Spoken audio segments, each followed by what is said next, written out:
আমি 7 নম্বর লামাইয়া গাড়ি থেকে প্যাসেঞ্জার লামাইছি, লামানোর পরে গাড়ি আমার সাইড করে রাখছি। কোন গাড়ির লোক কোন গাড়ি বাড়ি গেছে কইতারতাম না। আমার আয় আসিরা কোনো কথা নাই বাড়তি না, ঘরের মধ্যে হাত দিছে, বউয়ের মধ্যে হাত দিছে পরে মোবাইলটা ফিরে আসে ডিসপ্লেটা ভাঙিয়ে আসে।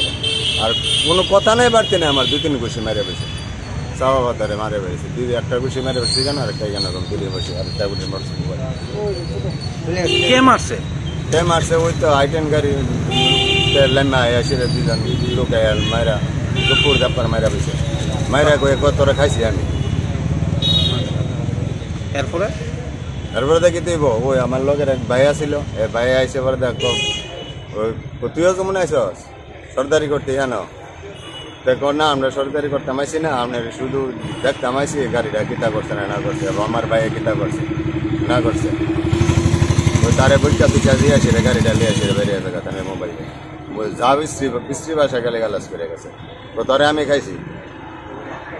এরপরে থানা পাইছি, এরপরে থানা পাইছি। কি কইছে থানার থেকে? থানার গাড়িটা আইডেন্টিফাই করছে, জানাই বাবু। সরি, কি নাম আপনার? রঞ্জিত দাস, বাড়ি পশ্চিম মোহন।